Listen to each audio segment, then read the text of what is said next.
एक इंसान ने ना चाहते हुए भी ये साबित करके दिखा दिया कि उम्मीद आखिरी सांस तक नहीं छोड़नी चाहिए। क्यों नहीं छोड़नी चाहिए ये आपको वीडियो देखते देखते पता चल जाएगा।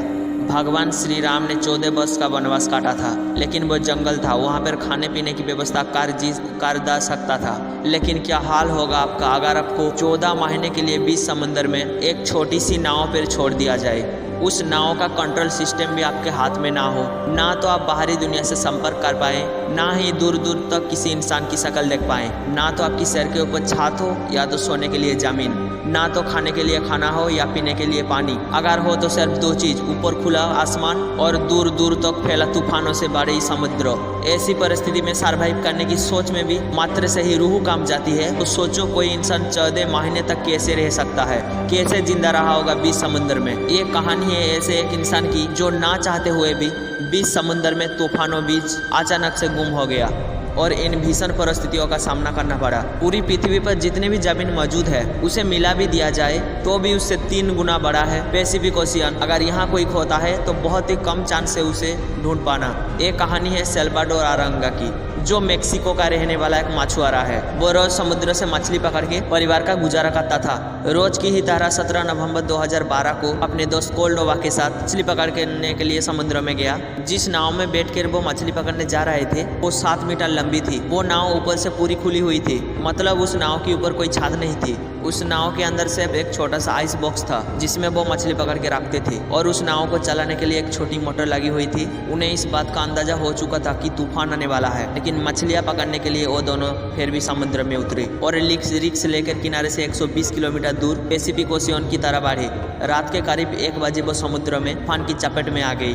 तभी वो दोनों नाव को किनारे की तरफ दौड़ाने लगे। 6 घंटा तक नाव को दौड़ाते रहे। वो किनारे से 24 किलोमीटर दूर थे, लेकिन उस वक्त नाव को चलाने वाली मोटर भी काम करना बंद कर दिया। लेकिन नाव में लगा रेडियो अभी भी चल रहा था। उन्होंने रेडियो की सहायता से अपने मालिक को खबर दिया। उनके बॉस ने उनको कहा वो उन्हें लेने आ रहा है, लेकिन कुछ देर बाद ही उनकी रेडियो ने भी काम करना बंद कर दिया। अब ना तो वो किसी से संपर्क कर सकते हैं, ना ही अपने नाव को कहीं ले जा सकते थे। उन्हें किनारों पर खड़ा पहाड़ नजर आ रहे थे। वो किसी तरह अपने नाव को किनारे की साइड ले जाने की कोशिश कर रहे थे, लेकिन विपरीत दिशा में चल रही हवा उनकी नाव को किनारे से दूर ले जाने लगी और किनारे की साइड दिखाई दे रहे थे पहाड़ धीरे धीरे दिखाई देना बंद हो गई। उनके बॉस ने उनको ढूंढने के लिए 7 टीम भेजी। 4 दिन सर्च ऑपरेशन चला, लेकिन वो कहीं नहीं मिले और उनके बॉस ने हार मानकर उन्हें ढूंढना बंद कर दिया। और तब तक हवा का बहाव उन्हें किनारे से 450 किलोमीटर दूर जा चुका था। तो छोटी सी नाव को विशाल समुद्र में ढूंढना बहुत मुश्किल था। तो ऐसी परिस्थिति में उनका भजन था कछुए की मछलियां। समुद्र में बहती हुई प्लास्टिक की बोतल मिली। जब भी बारिश होती थी वो पीने का पानी वो बोतल में इकट्ठा कर लेते थे। तो जब बारिश नहीं होती थी वो कछुआ का ब्लड अपना यूरिन पीते थे ताकि वो विशाल समुद्र में जिंदा रह सके। सोचो उस समय उनकी क्या हालत हो रही होगी। अगर वो किसी को आवाज लगाना भी चाहे तो मीलों दूर तक उनकी आवाज सुनने के लिए कोई नहीं था। और ऐसे ही 4 महीने गुजर गए, लेकिन उन्हें कोई नहीं खोज पाया। और 4 महीने के बाद अल्बारंगा की दोस्त जीने की उम्मीद छोड़ दी और इस वजह से उन्हें खाना पीना बंद कर दिया। अब धीरे धीरे उसका शरीर कमजोर पड़ने लगा। इसका शरीर इतना कमजोर हो गया कि उसी नाव में उसका मृत्यु हो गई। सोच कर देखो उस समय क्या अल्बारंगा के साथ, जब वो विशाल समुद्र में उसका एकलौता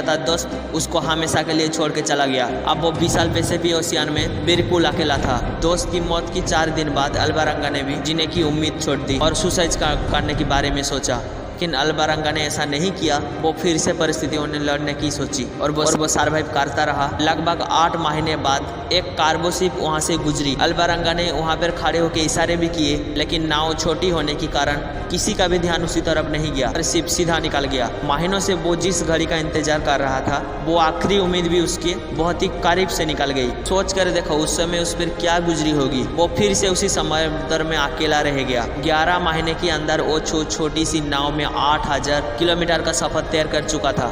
उन 11 महीनों में वो कड़ाके की धूप, कांपा देने वाली सर्दी, वो बरसात को सहा, फिर भी वो जंग जारी थी। फिर 30 जनवरी 2014 को उसके पानी में तैरते हुए नारकेल और आसमान में उड़ती हुई पक्षी दिखाई दी। अल्बारंगा समझ गया कि जमीन कहीं आसपास है। अल्बारंगा को एक टापू दिखाई दिया। उस समय वो टापू उससे स्वर्ग से कहीं कम नहीं था। उसने तुरंत नाव से जंप लगाया, तैर पर उस टापू पर पहुंचा। 438 दिनों के बाद उसने जमीन पे पैर रखा। उस टापू पर उसको एक घर दिखाई दिया। वहाँ पर उसको 438 दिन के बाद किसी इंसान से मुलाकात हुई। उसके बाद वो अपने घर गया और वो अपनी इस पूरी जर्नी में एक बुक लिखा। ना चाहते हुए भी वो एक इंसान ऐसा वर्ल्ड रिकॉर्ड बना दिया जिसे कोई नहीं तोड़ना चाहेगा। दोस्तों ये कहानी हमको एक बहुत बड़ी सीख देती है कि हमें आखिरी सांस तक हार नहीं माननी चाहिए। अगर उसका दोस्त भी हार नहीं मानता तो वो भी आज जिंदा होता। इसलिए हम अपने आखिरी सांस तक लड़ना चाहिए। और एक बात कोशिश करो तब तक जब ऊपर वाला दम ना निकाल दे। आए हो निभाने के लिए ज़मीन पर किरदार, तो कुछ ऐसा कर दो कि जमाना मिसाल दे। वीडियो अगर अच्छी लगी तो इसे लाइक कीजिए और अभी तक मेरे चैनल को सब्सक्राइब नहीं किया तो सब्सक्राइब कर दीजिए। मिलते हैं नेक्स्ट वीडियो में एक नई मोटिवेशन के साथ।